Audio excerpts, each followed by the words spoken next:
Good morning, good afternoon, good evening, Star Fam. We have got a good one for you today, guys. Now, have you felt ever since Final Shape dropped, all we've been doing is using Prismatic? Well, today I'm giving you a build on Arc Hunter, which has seen some massive improvements in Heresy. If you like Arc Hunter builds, guys, or you like builds in general on this channel, make sure to drop a like on the video, subscribe to the channel, and let's get into the build. So to start off this build, we're going to go over the exotic that we're going to be using, which is none other than the Gifted Conviction. Now, Gift Conviction has the perk Gift of Certainty. Activating Ascension or Temper Strike throws bouncing explosive at nearby targets that jolt and damage them. Jolting nearby targets grant extra damage resistance. Now, the damage resistance is quite significant from this chest piece. The damage resistance that you get on jolt applications, you'll get ×2 resist for one enemy, ×3 resist for 2 enemies, and ×4 resist for 3 enemies jolted. That's gonna make up to 50% extra damage resistance when jolting 3 targets, giving you a lot of survivability. Moving on to the subclass setup and how we're going to synergize with this is we're going to start, let's go over the super to start with. We're going to use Gathering Storm, gives us a nice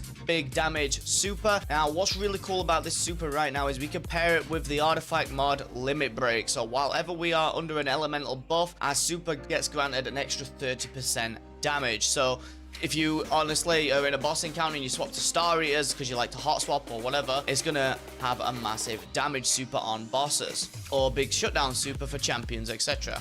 We're going to go with the Gambler's Dodge to get our melee back whenever we use our dodge ability. Combination Blow. The Pulse Grenade is the one we're going with. I feel like the Pulse Grenade is honestly the best grenade, but you can swap them out and try the other grenades if you'd like to. Now, this leads us into our 2 aspects that we're going to be using for this build. We're going to be using Temper Strike, which allows us to do the slide melee, jolting targets, and defeating targets that are jolted grants a stack of Bolt Charge. This obviously gets amplified by our chest piece Gifted Conviction, so it makes it even better. Obviously, Bolt Charge, we want Bolt Charge in this season. Let's be honest, everybody knows about Bolt Charge by now. It's insanely strong, okay? We're going to pair this with our second aspect, Ascension. While we're airborne, we can consume our class ability, and it will summon our Arc Staff, propelling us up in the air. It looks cool as hell. I'm sure everybody's seen it by now. It's been out for a long time, and it gives us a burst of energy and amplifies you and jolts everything around you. Obviously, this has also been improved by Gifted Conviction. It's absolutely insane. So these pair very, very well together right now. With the changes to the Arc subclass, these 2 aspects now give Arc Hunter 5 fragments, which is really, really good.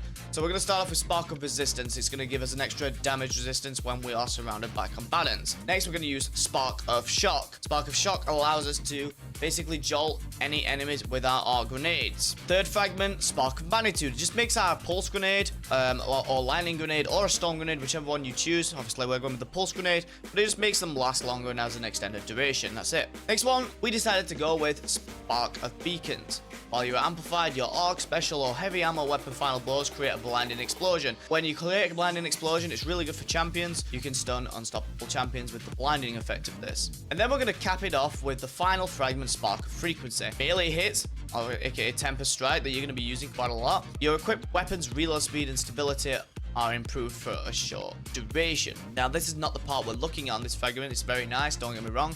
But while you're amplified, these effects are increased.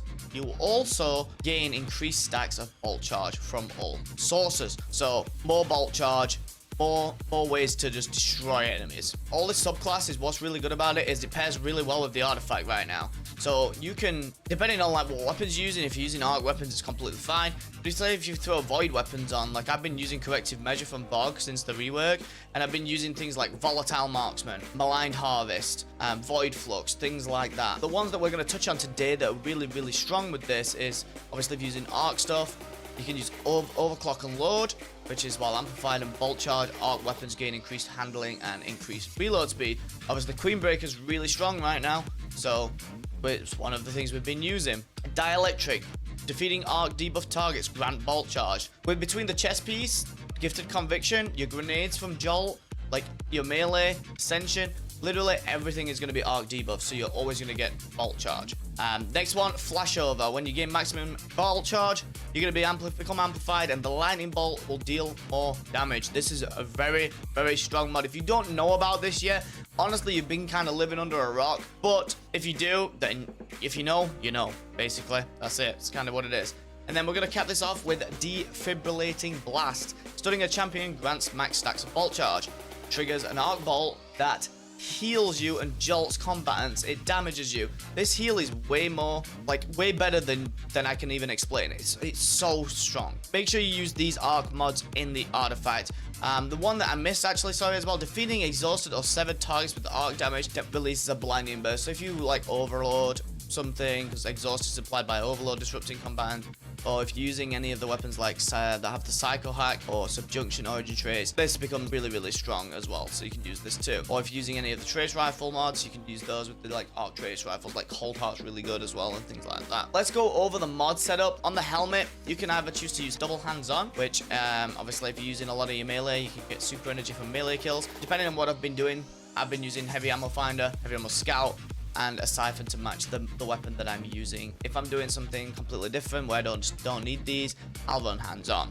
Moving over to the gauntlets, pretty simple. We're going to be using an impact induction, so whenever we do damage with our melee, it causes grenade cooldown to be reduced. Heavy-handed, powered melee builds, final blows, create orbs of power. For the chest piece, as always, you're just gonna rock resistance mods. There's literally zero reason to run anything else unless you're doing some sort of challenge that requires you to run reserves. Moving over to the boots, obviously recuperation. Who doesn't want some health when picking up an overpower? Next one is going to be innovation. Basically works exactly the same way. Picking up an overpower is going to grant us some grenade energy. And then I like to close it out with a scavenger mod. You can put a surge on if you'd like to, but I like to close it out with a scavenger mod just so I make sure when I'm picking up ammo, I always get maximum ammo from said brick on the ground. Going down to the class item, I like to use double powerful attraction to be able to pick up all those orbs around me, and special finishers just so I can make special ammo for myself. Been using double special quite a lot this season between Bastion and like a rocket sidearm, and then obviously being able to make special ammo for your teammates is never a bad thing. That basically concludes this build on Arc Hunter. It's been a lot of fun to use something completely different rather than